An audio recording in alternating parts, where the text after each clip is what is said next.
जय श्री गुरुदेव की।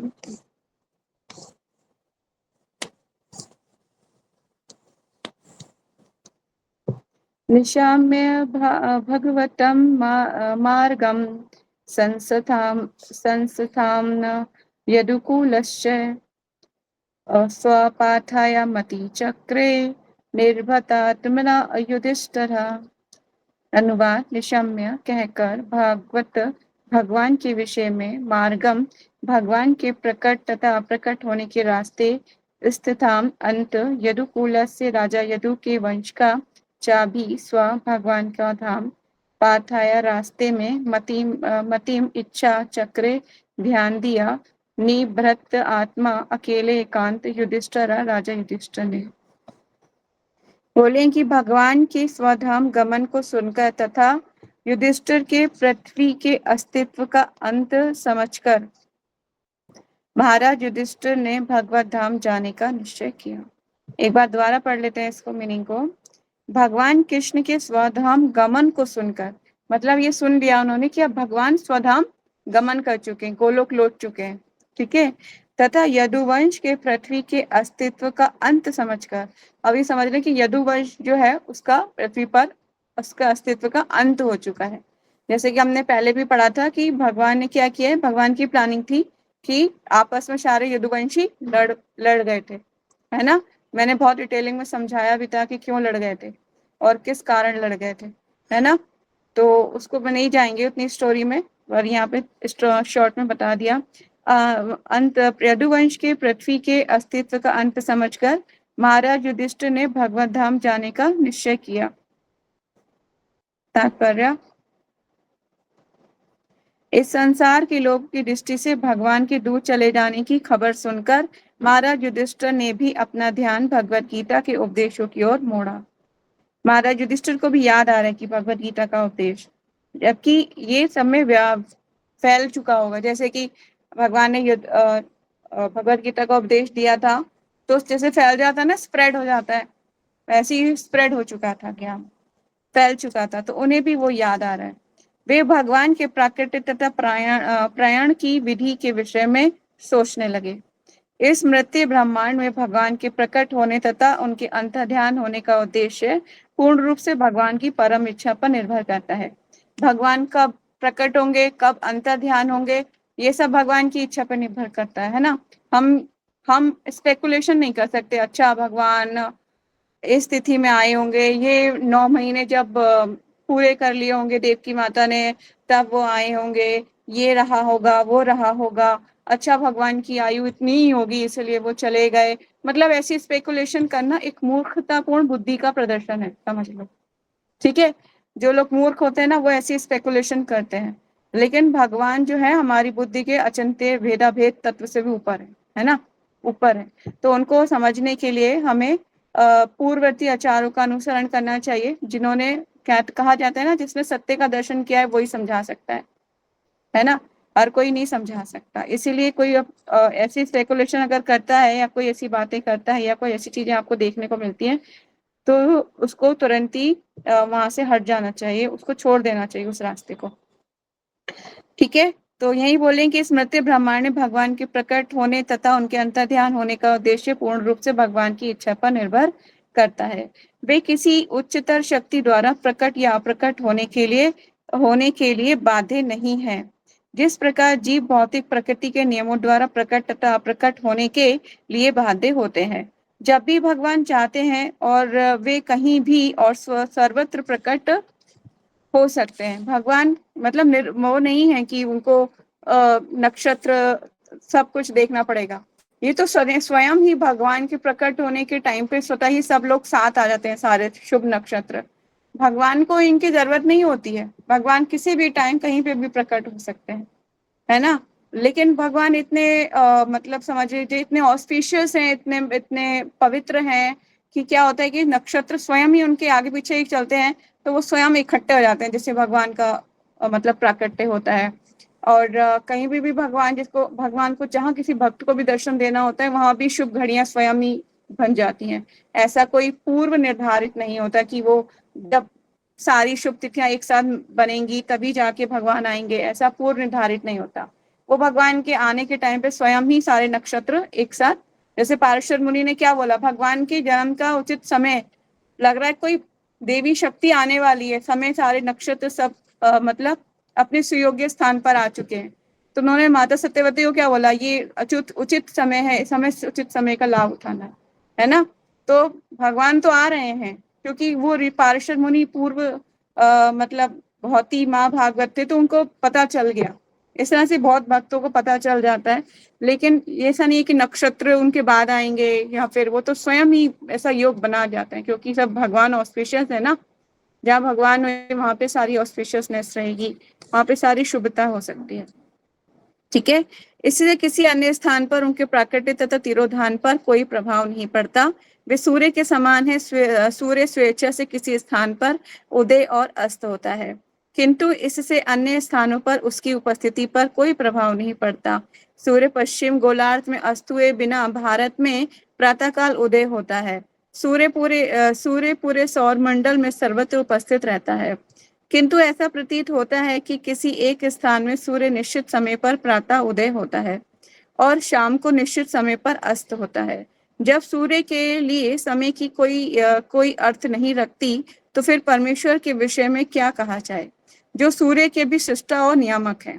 आप इसे हाईलाइट कर सकते हो वहां से, जब सूर्य के लिखा हुआ है ना, जहाँ से जब सूर्य के लिए समय की कोई अर्थ नहीं रखती, तो फिर परमेश्वर के विषय में क्या कहा जाए। जहां तक मैं पढ़ती रहूंगी उसको हाईलाइट मैं रुकवा दूंगी, आपको वहां तक हाईलाइट करना होगा। ठीक है, यस। जब सूर्य के लिए समय की कोई सीमा का अर्थ नहीं रखती, तो परमेश्वर के विषय में क्या कहा जाए, जो सूर्य के भी सृष्टा तथा नियामक है। अतः भगवत गीता में कहा गया है कि जो कोई भगवान की अचिंत्य शक्ति द्वारा उनके दिव्य प्राकृतिक तथा तिरोधान को वास्तव में समझ लेता है, वह जन्म मृत्यु के चक्र से मुक्त हो जाता है और चिन्मय आकाश में स्थित हो जाता है, जहाँ पर वैकुंठ ग्रह है। वहां पर ऐसे मुक्त व्यक्ति जन्म मृत्यु जरा तथा रोग के भय को से रहित होकर शाश्वत रूप से रह सकते हैं। आध्यात्मिक आकाश में भगवान तथा उनके देवे प्रेममयी सेवा में निरंतर लगे रहने वाले सारे लोग सर्वत्र तरुण बने रहते हैं, क्योंकि वहां ना बुढ़ापा है, ना रोग, ना मृत्यु। क्योंकि वहां मृत्यु नहीं होती, अतः वहां जन्म भी नहीं होता। इसलिए निष्कर्ष ये निकलता है कि एकमात्र भगवान के प्राकृतिक तथा तिरोधान को समझ लेने पर मनुष्य जीवन की सर्वोच्च अवस्था प्राप्त कर सकता है। यहाँ तक आपको हाईलाइट करना है। ठीक है, ये मैंने क्यों हाईलाइट किया हुआ है, ऑलरेडी अपनी बुक में हाईलाइटेड है। मैंने इसको किया था क्योंकि इस इतने पैराग्राफ को पढ़ने के बाद आपको अंडरस्टैंडिंग हो जाएगी कि भगवान का जन्म और उनका तिरोधान है ना, वो मतलब प्रकट होना और अप्रकट होना कोई साधारण नहीं है। ठीक है, और एक मतलब स्पष्ट हो जाएगा कि भगवान इससे अचिंत्य है, बिल्कुल ऊपर है। उनका कोई इसमें मतलब ये अनुमान नहीं लगाया जा सकता कि वो कब आएंगे कब नहीं आएंगे, जैसे मैंने पहले भी बोला। ठीक है, वो स्पेकुलेशन नहीं की जा सकती। आगे बढ़ लेते हैं। अतः महाराज युधिष्ठिर भी भगवत धाम वापस जाने के विषय में सोचने लगे। जब स्वामी चले गए तो अब सेवक का भी जाने का समय आ गया। ठीक है ना, सेवक को क्या स्वामी के बिना कैसे रह सकता है, सेवा के बिना तो मुश्किल है उसका रहना ना, तो वो उसको भी वहीं जाना है। भगवान पृथ्वी पर या अन्य किसी लोक में अपने पार्षदों के साथ प्रकट होते हैं, जो उनके साथ नित्य निवास करते हैं। और यदुवंशी के सारे सदस्य जो भगवान की लीलाओं में सहायक बने रहे, उनके पार्षद ही थे। ठीक है, यहाँ पे कंक्लूड कर रहे हैं प्रभुपाद जी, जो भी उनकी लीलाओं में रहे साथ में, वो उनके पार्षद ही थे। और ये बात सच है कि स्वर्ग के सारे देवी देवता, पांचों पांडव जो हैं, वो स्वर्ग के देवी देवताओं को रिप्रेजेंट करते हैं, है ना। जैसे मैंने बताया था, अर्जुन इंद्र को रिप्रेजेंट करते हैं, भीम जो है वायुदेव को रिप्रेजेंट करते हैं, है ना। महाराज युधिष्ठिर स्वयं जो है यमराज जो है उनको रिप्रेजेंट कर रहे हैं, उन्हीं के अंश हैं। और जो नकुल और सहदेव हैं, वो अश्वनी कुमार, जो 2 अश्वनी कुमार हैं, उनको रिप्रेजेंट कर रहे हैं।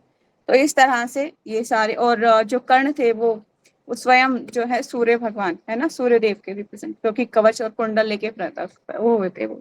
उसी तरह महाराज युधिष्ठिर, उनके भाई तथा उनकी माता इत्यादि भी उनके नित्य पार्षद ही थे।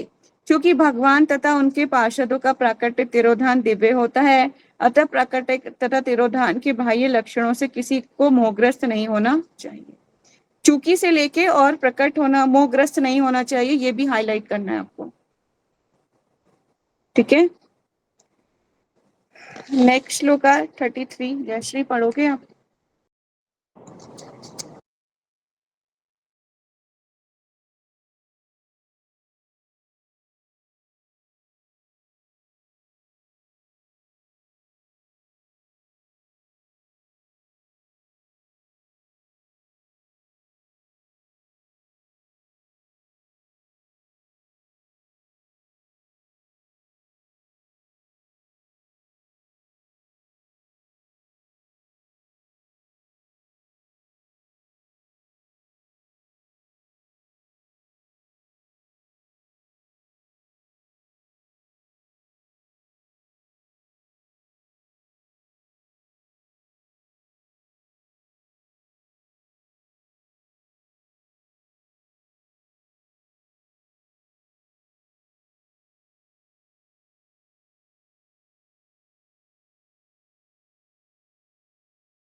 हरे कृष्णा। Thank you Jayashree. तो यहाँ पर जो है आगे बोल रहे हैं सूत गोस्वामी, अर्जुन द्वारा यदुवंश के नाश तथा भगवान कृष्ण के अंतर ध्यान होने की बात सुनकर कुंती ने पूर्ण मनोयोग से दिव्य भगवान की भक्ति में अपने को लगा दिया और इस तरह संसार के आवागमन से मोक्ष को प्राप्त किया। मतलब अब उन्होंने अपने जीवन में भगवान का ध्यान करते हुए अपना शरीर को त्याग दिया है। ठीक है, तो यहाँ पे तात्पर्य प्रभुपाद जी बोल रहे हैं कि सूर्य के अस्त होने का अर्थ ये नहीं होता कि सूर्य का अंत हो गया है। इसका अर्थ ये होता है कि सूर्य हमारी दृष्टि से ओझल हो गया है। इसी प्रकार किसी विशेष लोक या ब्रह्मांड में भगवान के कार्य का अंत का अर्थ केवल इतना ही होता है कि हमारी दृष्टि से ओझल हो गए हैं। ये बहुत इंपॉर्टेंट है, इसको हाईलाइट कर सकते हैं। इतना ही यदुवंश के अंत का ये भी अर्थ नहीं कि उनका विनाश हो गया, वे भगवान के साथ हमारी दृष्टि से अप्रकट हो जाता है। जिस तरह महाराज, यहाँ ये बहुत इंपॉर्टेंट है फर्स्ट पैराग्राफ, जिस तरह महाराज युधिष्ठिर ने भगवत धाम जाने का निश्चय कर लिया उसी तरह कुंती ने भी किया, अतः वे भगवान की दिव्य भक्ति में लग गई और जिसमें वर्तमान भौतिक शरीर को त्यागने के बाद भगवान धाम जाने के लिए प्रवेश पत्र निश्चित हो सके। भगवान की भक्ति का शुभारंभ इस देह के आध्यात्मिकरण की शुरुआत है और इस तरह भगवान के अनन्य भक्त इस देह का सारा भौतिक संपर्क छूट जाता है। भगवत धाम कोई कपोल कल्पना नहीं है जैसा कि नास्तिक या अज्ञानिक लोग सोचते हैं, क्योंकि यहाँ तक इस सुपतनिक तथा अंतरिक्ष यान जैसे किसी भौतिक साधन द्वारा पहुंचा नहीं जा सकता, लेकिन इस शरीर को त्यागने के बाद अवश्य ही वहां पहुंचा जा सकता है। मनुष्य को चाहिए कि भक्ति में सेवा के अभ्यास से वे भगवत धाम वापस जाने की तैयारी करें। ये लाइन हाईलाइट कर सकते हो, मनुष्य से लेके वापस जाने की तैयारी करे। भगवत धाम जाने के लिए प्रवेश पत्र का कार्य करती है और कुंती ने यही किया। क्या है प्रवेश पत्र का कार्य? कैसे मिल सकता है हमें एंट्री कार्ड? जब हम भगवान की निरंतर सेवा पूजा करेंगे, है ना। हम वही चीज हमारे एंड ऑफ द लाइफ याद आती है, हमने जो जीवन भर हमने परफॉर्म किया होगा, है ना। किसी ने जीवन भर आइसक्रीम, या इसकी बुद्धि अन्न में रहेगी तो उसको खाना पीना याद आएगा। किसी ने ज्ञान अर्जित करने के पीछे लगा होगा तो उसकी बुद्धि ज्ञान में होगी कि वो ज्ञान ज्ञान को समेटने का प्रयास, अरे ये भी रह गया, अरे वो भी रह गया। किसी की भक्ति में जीवन में प्रैक्टिस करी होगी हरि नाम के प्रति, तो उसे हरि नाम याद आएगा। बहुत इंपॉर्टेंट है ये। लेकिन हरि को याद नहीं आता। अभी भी हमारी प्रैक्टिस ऐसी नहीं है। अभी भी कोई चीज हमें ऐसी दिख जाए ना जो हमें लाइफ थ्रेडिंग लगती है, तो हम क्या बोलते हैं? मम्मी बचा लो। बोलते हैं कि नहीं? मम्मी याद आता है, मम्मी, मम्मी बचा लो, अरे मम्मी मम्मी, ऐसे याद आता है। मम्मी याद नहीं आएंगी वहां पर। जब आपकी डेथ होगी ना, आपको फिर मम्मी ही मिलेगा अगले जन्म में। मम्मी फिर अगले जन्म में फिर मम्मी कुछ ना कुछ मम्मी के साथ दोस्ती हो जाएगी, मम्मी बन के फिर से मम्मी, फिर से अगले जन्म में वही आंटी तुम्हारी मम्मी बन जाएगी। जो अभी जन्म में मम्मी है फिर से मम्मी बन जाएंगी, या फिर कुछ और बनेगा। तो कहने का मतलब ये है कि जो चीज प्रैक्टिस करोगे वही चीज सामने आएगी। प्रैक्टिस बहुत इंपॉर्टेंट है। इसलिए प्रैक्टिस कब कर पाते हैं हम? भक्तों के संग में। और दिखा, जब भी हम वहाँ पे कभी भी आप परिक्रमा में जाते हैं ना हम लोग, कभी भी कोई ऐसी चीज होती है ना, जैसे जैसे हम बोट में बैठ गए, हम बोट में, और बोट कभी कभी हिलने लग गई, है ना। या फिर बस में बैठे हुए हैं और बस में सबसे पीछे वाली सीट पे बैठे हैं, और बस जब डिवाइडर से उचकती है तो सीधा हम जंप करते हैं। तब चिल्लाते हैं, कुछ कहते हैं हरी हरी, कोई कहता है पापा, कोई कहता है मम्मी, कोई कहता है आंटी। अरे भगवान, तो प्रभु जी जो बैठे होते हैं ना आगे, कुछ अरे हरी हरी बोलो, कृष्णा बोलो, माधव बोलो, गोविंद बोलो, क्या आंटी मम्मियाँ चिल्ला चिल्ला के बोलो। तो इस तरह से अलग अलग प्रैक्टिस होती है, और डिवोटीज रिमाइंड दिलाते रहते हैं, क्या करो, बोलो हरी हरी, हरी हरी बोलो। मुझे याद है कुछ साल पहले मेरे पैर का जब वो हुआ था ना, फ्रैक्चर हुआ था, तो मैं हॉस्पिटल में थी। तो मेरे अंकल मुझसे मिलने आए, तो मैं बहुत दूर थी उनसे, मतलब एक बहुत सामने से दिख रहे थे, बहुत दूरी पे थे। तो मैं उनका आवाज, हरी बोल हरी बोल हरी बोल। अब मैं आवाज लगा रही हूँ, हरी बोल हरी बोल, अंकल जी भी नहीं बोल रही हूँ, हरी बोल हरी बोल। सब मुझे हंस रहे हैं मेरी तरफ देख देख के कि हॉस्पिटल में हरी बोल कौन कर रहा है। तो मतलब ऐसे ये प्रैक्टिस है जो धीरे धीरे हम कर पाएंगे, ठीक है। ये यही हमारे भगवत धाम जाने का टिकट होगा। तो यहाँ पर जो है कुंती महारानी ने इसकी तो प्रैक्टिस करी हुई थी ना पहले से, भक्त थी। उनकी प्रेयर्स आपने सुनी है ना 8वें चैप्टर में। उसको प्रेयर्स को बार बार पढ़ते रहो, पढ़ते रहो, पढ़ते रहो। आपको बहुत सुंदर प्रेयर्स है, इतनी सुंदर प्रेयर करती है ना वो, बहुत प्यारी प्रेयर करती हैं एक भक्त, क्योंकि वो बुआ भी है उनकी। तो बहुत ऐसी प्रेयर्स भी करती है, भगवान समझा, मतलब शर्मा ना जाए कुछ, इसलिए बोलते हैं ईश्वरम प्रकृते परम, है ना। बहुत ध्यान पूर्वक उनकी प्रार्थनाएं करते हैं। नमस्ते पुरुषम त्वाद्यम, नमस्ते प्रकृते परम। परम पुरुष को, भगवान को नीचे से नमस्ते पंकज आंग्री, मतलब बहुत सुंदर प्रार्थनाएं करती हैं वो। तो कहने का मतलब ये है कि हमें अगर हमसे खुद की प्रार्थनाएं नहीं आती हैं, फिर मैंने पहले भी समझाया था बहुत पहले, खुद की प्रार्थनाएं नहीं बना सकते, नहीं आती करनी, नहीं कुछ आता, हम मंद बुद्धि हैं, सही बात है। इतनी बुद्धि, कलयुग कलयुग के लोग पतित से पतित होते जा रहे हैं। पर लेकिन अगर हम भक्तों के शरणागत हो जाएंगे ना, तो हम कुछ सीख पाएंगे। इसलिए प्रेयर्स करना कैसे, कुंती महारानी की जैसे सीखो कैसे प्रेयर कर रही है। भग याद करो, याद करके ना प्रेयर्स को भगवान को सुनाओ। भगवान, कुंती महारानी की ये प्रेयर्स आपके लिए थी, मेरी भी प्रयास कर रही हूँ प्रेयर्स करने की। मेरी भी यही भावना है, इसे स्वीकार करो। हमें जाना चाहिए, भगवान को सुनाना चाहिए, भगवान मैंने ये श्लोका, ये प्रेयर्स कुंती महारानी की याद एक्सेप्टेड। ऐसे प्रेयर्स याद करो। नहीं आती हैं तो उनकी प्रेयर्स बोलो, ठीक है। ऐसा नहीं कि वो तो कुछ और बोल रही थी माता जी, हम तो कुछ और बोलना चाहते हैं। वो वो जो क्या बोलना चाहते हो, भक्ति की बात तो बोल रही है वो, और आप क्या बोलोगे भगवान को? वो भी तो भगवान ग्लोरीफाई कर रही है, आप भी ग्लोरीफाई करने का, आप भी ग्लोरीफाई कर सकते हो ना भगवान को। तो बोलो वो प्रेयर्स। प्रहलाद महाराज की प्रेयर से है वो बोलो। प्रहलाद महाराज की बहुत सुंदर नम श्लोकाज है, बहुत सुंदर सुंदर। आप 7वें स्कंद में पढ़ेंगे, बहुत सुंदर श्लोकाज है प्रहलाद महाराज के, जो भगवान को ग्लोरीफाई करते हैं, है ना। तो इस तरह से चलते हैं श्लोकास नंबर 34 पर। आगे क्या प्रयास, आगे क्या होता है, सब एक एक करके स्वर्ग द्वार से चले जाएंगे। स्वर्ग द्वार आज भी बद्रिकाश्रम में बोला जाता है कि यहाँ से सारे पांडव लोग गए थे, स्वर्ग द्वार है आज भी। ठीक है, चलते हैं आगे।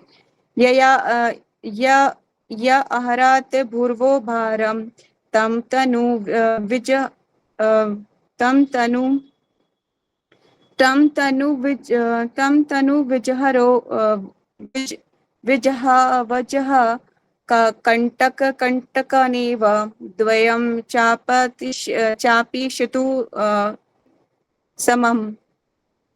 शब्दार्थ, यया जिससे, अहरत छीन लिया, भूव संसार का, भारम भार बोझा, तम उस, तनु शरीर को, जी जहो त्याग दिया, अज जन्म ने, कंटकम कांटे को, कंटकेन कांटे से, इव सदृश, द्वयम दोनों, चा भी अपि यद्यपि, ईश्तु नियंत्रण करते हुए, समम समान। सर्वपरि जन्म भगवान श्री कृष्ण यदुवंश के सदस्यों से अपना अपना शरीर त्याग करवा दिया और इस तरह उन्होंने पृथ्वी के भार को उतारा। ये कार्य कांटे को कांटे से निकालने जैसा था, यद्यपि नियंता के लिए ये दोनों एक से हैं। दोबारा पढ़ देते हैं इसको। सर्वप्रति अजन्मा भगवान श्री कृष्ण यदुवंश के सदस्यों से अपना अपना शरीर त्याग करवा दिया और इस तरह उन्होंने पृथ्वी के भार को उतारा। ये कार्य कांटे को कांटे से निकालने जैसा था, यद्यपि नियंता के लिए ये दोनों एक जैसे हैं। ठीक है भाई, यदुवंश को मैं बताती हूँ, यदुवंश इतना पावरफुल था, जैसे भगवान के अंश तो हैं सारे के सारे, है ना भाई। भगवान के पुत्र, एक एक रानी के पुत्र थे 10-10 और एक एक कन्या, फिर उन 10 पुत्रों के फिर 10-10 पुत्र और थे। बहुत बड़ी पूरी फैमिली थी भगवान की, पूरे मतलब द्वारका पूरी फैमिली घर के सदस्यों से भर गई होगी। तो कहने का मतलब ये है कि, और वो सब कुछ भगवान के द्वारा, भगवान के जैसे ही शक्तिशाली थे। इमेजिन करो कि भगवान के जैसे ही शक्तिशाली होने के बाद भी उन सबको, अगर वो इस पृथ्वी पर रह जाते तो फिर क्या होता, आप नाबूद कर देते, वो सब कुछ खत्म हो जाता। इसलिए भगवान की प्लानिंग थी कि इनको मेरे साथ वापस जाना पड़ेगा, इनको कैसे ले जाएंगे, फिर कुछ ना कुछ तो एक स्टोरी को बनाना था ना, तो भगवान ने ये सब किया, नहीं तो वो बहुत ही हाहाकार मच जाता आपस में। अगर यदुवंश में से कोई भी रह जाता, मतलब ऐसा तो नहीं कि सबके सब चले जाते, है ना, इतने पावरफुल अगर रहते यहाँ पर तो फिर क्या होता, और इतने मूर्ख लोग फिर तो पूरी पृथ्वी का सफाया कर देते। वो जब देखते ना इतना कलयुग बढ़ गया है, तो कुछ इतना कलयुग बढ़ने भी नहीं देते, इतना ही पहले ही सफाया हो चुका होता। मतलब भगवान जिस युग को आना था, है ना, अब द्वापर को जाके कलयुग को आना था, तो कलयुग आता ही नहीं, सृष्टि का चक्र बिगड़ जाता ना। जो सृष्टि का जो चक्र है, 4 युगों का आना है, वो बिगड़ जाता सृष्टि का चक्र। तो उसको संतुलन बनाए रखने के लिए भगवान ने ये सारी प्लानिंग रची। समझ गए, इट्स वेरी इंपॉर्टेंट। आगे चलते हैं। शिला प्रभुपाद की जय। तात्पर्य पढ़ते हैं, बहुत सुंदर तात्पर्य होगा नो डाउट, और बहुत ही नॉलेजेबल है, क्योंकि अभी जिस चीजें हम पढ़ रहे हैं ना, हमने जो है कौरवों पांडवों की भी और भगवत गीता, इनकी सारी स्टोरीज अच्छे से पढ़ ली। यहाँ तक हमने उनका जन्म, जो 5 पांडवों का जन्म है, उनका कुरुवंश, सब कुछ अच्छे से पढ़ लिया। लेकिन अभी जो हम पढ़ने जा रहे हैं, उनकी निवृत्ति, मतलब अब वो पलायन कर रहे हैं संसार से, तो वो भी बहुत इंपॉर्टेंट है जानना। ठीक है ना, तो आगे चलते हैं तात्पर्य में। जगत गुरु शिला प्रभुपाद जी की जय। शिला विश्वनाथ चक्रवर्ती ठाकुर बतलाते हैं कि शौनक तथा अन्य ऋषि जो नैमिषारण्य में सूत गोस्वामी से श्रीमद् भागवतम सुन रहे थे, यदुओं के इस प्रकार मंदोमत होकर मरने की बात सुनकर प्रसन्न नहीं थे। अतएव उनकी मनोव्यथा को दूर करने के लिए सूत गोस्वामी ने उन्हें विश्वास दिलाया कि भगवान ने यदुवंश के सदस्यों से अपना शरीर त्याग करवा दिया, जिससे वे संसार के भार को हल्का कर सके। भगवान तथा उनके नित्य संगी इस धरा पर पृथ्वी का भार उतारने में प्रशंसिक देवताओं की सहायता करने के लिए प्रकट हुए थे। अतः उन्होंने अपने कतिपय विश्वास पात्र देवताओं को यदुवंश में प्रकट होने और उन्हें अपने महान उद्देश्य में सेवा करने के लिए बुलाया था। क्या था मोटिव? कि आप सब जाइए और मुझे सेवा में हेल्प कीजिए, सेवा में, है ना। जब कोई राजा आता है तो वो अकेला थोड़ी नहीं आता है, अपने साथ साथ अपने बॉडीगार्ड्स और बहुत सारे अपना प्रोटोकॉल को पूरा करना होता है ना, कि राजा कभी अकेले नहीं जाता। इस तरह से भगवान को स्वयं अवतरित होना है तो देवी देवताओं को पहले आना पड़ेगा ना, उनके इस कार्य को सहयोग देने के लिए, है ना। तो ये इम्पोर्टेंट है। जो प्रोटोकॉल आज भी देखते हैं, किसी राजा कोई निकलता है तो पूरा किया जाता है, उसी तरह से भगवान के लिए नहीं किया जाएगा क्या? ये एक बेसिक चीजें हैं। उद्देश्य बुलाया था। उद्देश्य पूरा हो जाने पर भगवान की इच्छा से देवताओं ने मदोमत होकर परस्पर लड़ भिड़ कर अपने भौतिक शरीर त्याग दिए। जो उनके भौतिक शरीर थे वो त्याग दिए। देवता सोमरस पीने के अभ्यस्त हैं, अतएव शराब तथा मादक द्रव्यों का सेवन उनसे अछूता नहीं है। ठीक है, देवता है तो ये सब स्वर्गलोक में पिया जाता है, सोमरस, है ना। वही उन्होंने यहाँ पे भी किया था। कभी कभी उन्होंने उन्मत्तता के कारण कष्ट उठाने पड़े थे। एक बार मदोमत होने के कारण कुबेर के पुत्र नारद के श्राप भजन बने, लेकिन बाद में भगवान श्री कृष्ण की कृपा से असली रूप प्राप्त हो सका। ये कथा दशम स्कंद को में मिलेगी। एक कथा और मिलती है दशम स्कंद में, और वो कृष्णा बुक में भी पढ़ा होगा कि जब ये यदुवंश के जो बालक थे ना, यदुवंश के जो बालक आपस में खेल रहे थे, तो वो एक बहुत बड़ी छिपकली को देखते हैं। भागवतम में ही आती है शायद वो 10वें स्कंद में। तो एक बहुत बड़ी विशाल छिपकली को देखते हैं, तो उसका उद्धार करने के, वो कुएं में पड़ी रहती है तो वो बाहर नहीं आ पाती। तो फिर ना बुला के लेके आते हैं, मेरे ख्याल से बलराम जी को बुला के लेके आते हैं, मुझे ढंग से याद नहीं आ रहा अभी। तो फिर वो छिपकली से पूछा जाता है कि तुम कौन हो, तो वो छिपकली बताती है कि मैं पूर्व जन्म में एक राजा था, और क्या हुआ था कि मैंने ना खूब दान पुण्य करता था, खूब दान पुण्य किया मैंने, काफी सारी गौएं ब्राह्मणों को बांटी, बहुत सारा दान पुण्य करा। पर क्या हुआ कि जब मैं दान पुण्य कर रहा था तो दान करने के बाद 2 ब्राह्मणों को गाय दान करी मैंने। तो उनमें से एक गाय जो है, जो पहले ब्राह्मण को मैंने दान किया था, उनमें से उसकी जो एक जो दान करी हुई गाय है, वो गाय जाके दूसरे ब्राह्मण की उसमें मिल गई। और फिर क्या हुआ, दोनों आपस में लड़ने लगे कि ये दान में हमारे साथ गलती करी गई है, कि ये राजा ने हमारे साथ चालाकी किया है। कि फिर वो दान दे दिया ना उन्होंने, तो कह रहा नहीं ये गाय मेरी है, वो लड़ाई झगड़ा करने लगे। उन्होंने क्या किया, उठा के ब्रह्म को श्राप दे दिया राजा को।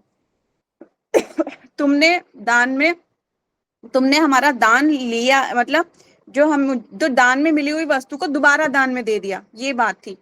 ऐसा नहीं हुआ था आपस में मिल गई, राजा की वापस उसमें मिल गई थी जाके। जैसे फॉर एग्जाम्पल ऐसे समझो, अभी समझ में शायद नहीं आया होगा। मैंने आप कुछ दान दिया, आपको ब्राह्मण है ना, गाय दान में दी, और वो आपको दान घी में दी गई गाय वापस आके मेरी जो बिना दान की गाय उनमें मिल गई, और फिर दोबारा उठा के मैंने वो गाय किसी और ब्राह्मण को दे दी। तो उसका ये कहना था आपने दान में दी हुई गाय को दोबारा दान में दे दिया, तो हम आपको श्राप देते हैं कि आप छिपकली बन जाओ। बाप रे बाप। तो वो राजा जो है छिपकली बन जाता है। और भागवतम में लिखा है कि जो दूसरे के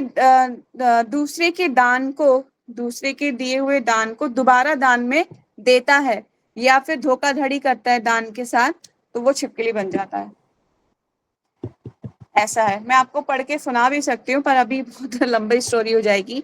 तो कहने का मतलब ये है कि ऐसी चीजें हुई हैं जो 10वें स्कंद में आती हैं। ये सारी हम पढ़ेंगे बाद में जाके, अगर कृष्णा ने चाहा तो 10वें स्कंद पे भी पहुंचेंगे, है ना। अभी प्रथम स्कंद ही कंप्लीट नहीं हुआ है। कृष्णा नोस कि हम पहुंच पाए 10वें स्कंद पर। ठीक है, चलते हैं। क्या स्टोरी थी, ये कथा 10वें स्कंद में मिलेगी। परमेश्वर के लिए असुर तथा देवता सुर दोनों समान हैं, लेकिन देवता भगवान के आज्ञाकारी हैं, किंतु असुर नहीं।